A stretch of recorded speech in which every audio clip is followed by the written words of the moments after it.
Hello guys, welcome back to my class 12 journey. और आज हम लोग देखेंगे कि शेयर्स किसे कहते हैं, प्रेफरेंस शेयर किसे कहते हैं, इक्विटी शेयर किसे कहते हैं और फेवरेट शेयर किसे कहते हैं।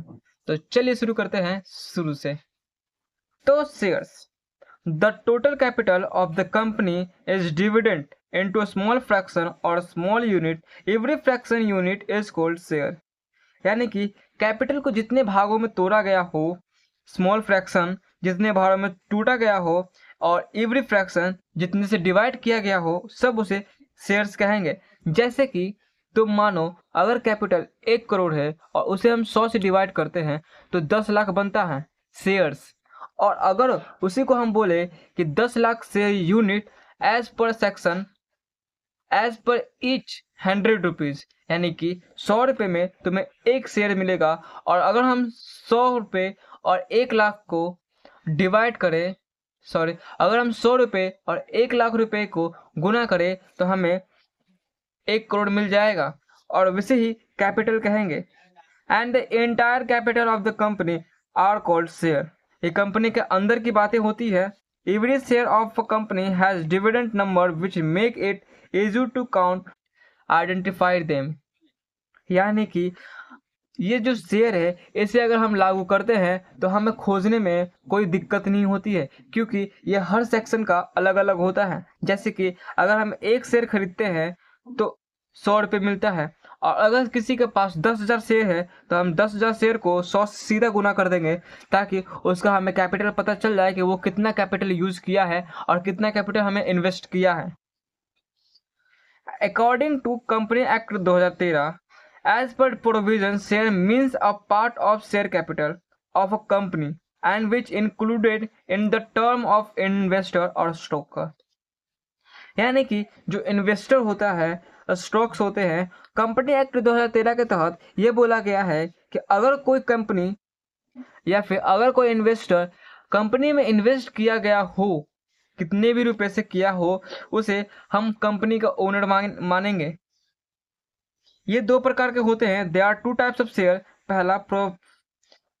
पहला प्रेफरेंस शेयर और दूसरा इक्विटी शेयर। तो हम देखते हैं प्रेफरेंस शेयर किसे कहते हैं। The share on which there is perfectly right into the company is called preference share.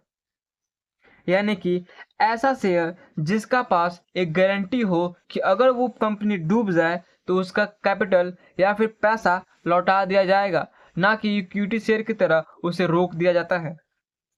The right of the preference share according to provision the act are under. यानी कि preference share का एक right होता है जिसमें provision of act the अंदर, यानी कि लॉ के अंदर रहता है। पहला, right to receive dividend before the UT share holder of the company. इसके पास एक राइट होता है जिससे अगर कंपनी डूब जाए या फिर कंपनी को कुछ भी हो जाए तो उसमें एक बात होता है, यानी कि अगर कंपनी डूब जाए तो इक्विटी शेयर से पहले प्रेफरेंस शेयर को मिलता है। हालांकि प्रेफरेंस शेयर के पहले भी कुछ होते हैं, जैसे कि शेयर होल्डर, बैंक, इन्वेस्टर और भी कुछ होते हैं, तो उनका पैसा चुकाने के बाद ही प्रेफरेंस शेयर का पैसा चुकाया जाता है।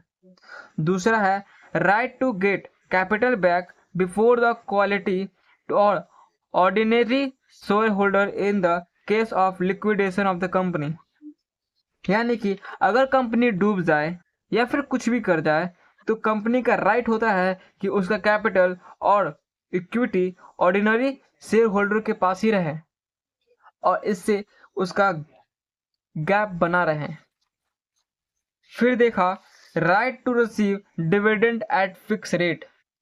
इसका एक छोटा मोटा निगेटिव इम्पैक्ट भी पड़ता है, जिसमें पहला इम्पैक्ट है right to receive dividend at fix a rate. यानी कि इसे हर साल एक फिक्स रेट के अमाउंट पर तुम्हें पैसा मिलेगा। यानी कि अगर तुम्हें कोई कंपनी 10% के रेट पर हमेशा हर साल कोई रेट पर डिविडेंड देता हो तो उसे फिक्स रेट ही कहेंगे। यानी कि हर साल, पहला साल में तुम्हें 10% मिला, दूसरा साल में भी तुम्हें 10% मिला, तीसरा साल में भी तुम्हें 10% मिला, चौथा साल में भी तुम्हें 10% ही मिला।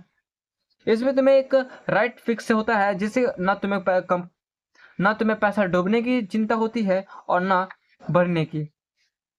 दूसरा, इट इज को ओनर ऑफ द कंपनी, यानी कि ये कंपनी का इक्विटी शेयर के बाद का शेयर होता है जो ओनर बनता है। Equity share the main share of the owner, equity share main owner होता है और ये को ओनर होता है।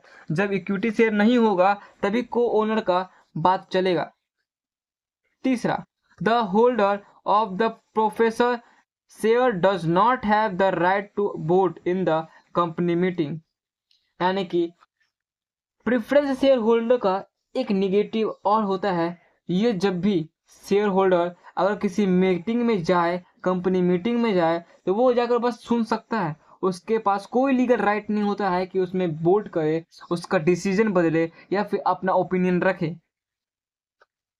चौथा, preference share holding have no right to practical in the management and controlling of the company affairs. एक और है, जो अगर कंपनी अफेयर की मीटिंग में जाए तो उसमें भी सेम इसी प्रकार का कोई राइट नहीं होता है, कोई वोट नहीं होता है प्रेफरेंस शेयर को देने के लिए, क्योंकि ये एक सेपरेट लीगल एंटिटी है। जब इसको पैसा पर डे पर अमाउंट पे मिल ही रहा है तो इसे क्यों देना कि इसे बता सके। दूसरा, equity share, the share on which there is no पेरनल right into the company against payment of the dividend of return of capital amount at the time of liquidation is called equity share। यानी कि equity share किसे कहते हैं? Equity share उसे कहेंगे जो liquidation के पहले और लिक्विडेशन के बाद भी रहे, जिसके पास हाई रिस्क लेने का शक्ति हो, जिसके पास हाई रिस्क लेने का वायलेंस हो।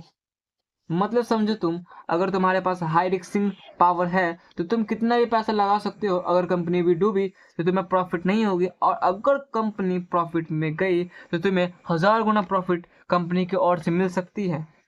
यह एक फायदा होता है कि अगर ये प्रॉफिट में गई तो तुम्हें बहुत फायदा मिलेगी, और अगर ये लॉस में गई तो तुम्हें और लॉस में जाएगी।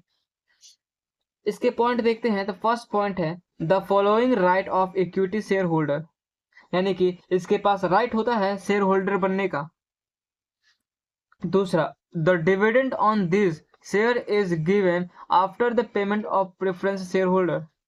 इसमें एक छोटा सा इशू है, ये प्रेफरेंस शेयर के बाद ही इक्विटी शेयर को पैसा मिलता है, यानी कि प्रेफरेंस शेयर का लायबिलिटी चुकाने के बाद तुम्हें इक्विटी शेयर का लायबिलिटी चुकाना पड़ता है। तीसरा, the rate of dividend of this share holder is not fixed, यानी कि इसमें डिविडेंड फिक्स कभी नहीं होता, क्योंकि डिविडेंड फिक्स उसमें होता है जो जिसमें रिस्क कम होता है, और इसमें रिस्क तो बहुत ज्यादा इतना हाई है कि बहुत ज्यादा हाई है। तीसरा, at the time of liquidation of the company the payment of this share और cannot of the capital is made after the payment of the preference share. Same है इसी तरह, क्योंकि प्रेफरेंस शेयर के पहले तुम्हें कैपिटल नहीं मिल सकता है, प्रेफरेंस शेयर के पहले तुम्हें कुछ नहीं मिल सकता है, प्रेफरेंस शेयर के बाद ही तुम्हें इक्विटी शेयर का कैपिटल चुकाया जाता है। अब देखते हैं चौथा, this is fully voting right of equity share holder is the company meeting. अगर कोई कंपनी मीटिंग में बुलाया गया है तो इसके पास फुल्ली राइट होता है किसी भी एक्शन करना और किसी भी चीज को ओपिनियन करना और रोकना टोकना कुछ भी व्हाटएवर। अब लास्ट देखते हैं, equity share holder have fully right to participate in the management of controlling to company. एक और है, कंपनी अगर इसे बुलाती है तो इसके पास फुल्ली राइट होता है पार्टिसिपेट करने के लिए, कंट्रोल करने के लिए और मैनेजमेंट करने के लिए। इसके बाद हमने देखा था स्वेटिंग किसे कहते हैं। Sweat equity share are the share which are issued by the company to its employee director in the resolution of their services to the corporate life of the company।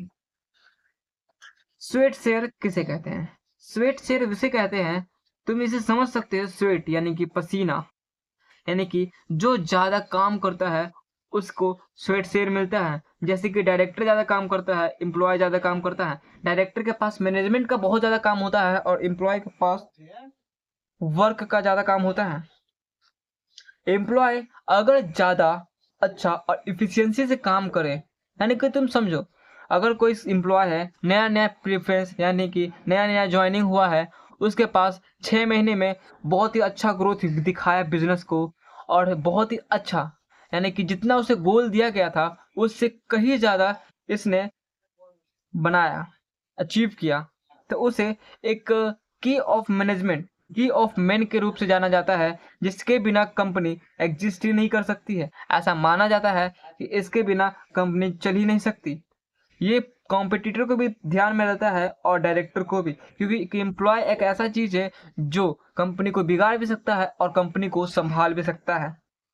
Director किसे कहेंगे? तो director भी उसी तरह का है। जब director काम करता है, तुमने देखा कि एक डायरेक्टर 15 कंपनियों का डायरेक्टर बन सकता है, जिसके डिन नंबर बोलते हैं, और डिन नंबर के थ्रू ही ये डायरेक्टर 15 कंपनी का डायरेक्टर बन सकता है।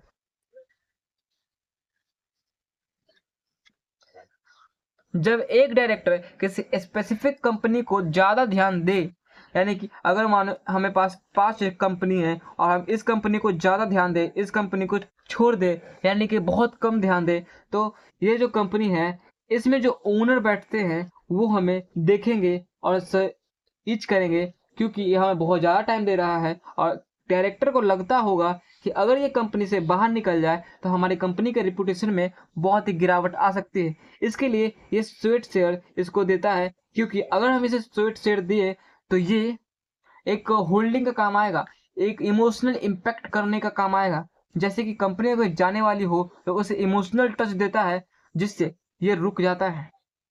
इसे पहला है issue at discount, issues and discount. इसको फ्री में दिया जाता है, पहले इसे फ्री में दिया जाता था, लेकिन सेबी के द्वारा इसे अब डिस्काउंट के रूप में दिया जा सकता है। दूसरा point, may be issued for a coincidental order the case, यानी कि अगर इसे पैसा में दिया जाता है तो दिया जा सकता है। तीसरा, this share can be issued only the 1 year and inflate since the commitment of businesses. यह 1 साल में एक ही बार दिया जा सकता है, क्योंकि ये बहुत ही रेयर होता है और इसे सेबी ही अलाउ करता है। चौथा, this share can not be sold by share holder with in a providing of 3 year, यानी कि इसे कभी भी नहीं बेच सकते कि बिना 3 साल के अंदर। इसलिए तो बोले थे कि जब इसे इक्विटी शेयर दे दिया जाए तो 3 साल के लिए कभी नहीं जा सकता है, क्योंकि ये ओनर बन जाता है कंपनी का। पांचवा, sweat equity share can be issued only if it is limited on the religious stock changing and issued under the guideline of SEBI. SEBI के अंदर ही स्वेट शेयर को अप्रूव किया जाता है एम्प्लॉय के लिए और डायरेक्टर के लिए। तो गाइस आज हम लोगों ने यहीं तक देखा, और कल देखेंगे प्राइवेट प्लेसमेंट ऑफ शेयर किसे कहेंगे और सेबी किसे कहेंगे। तब तक के लिए धन्यवाद।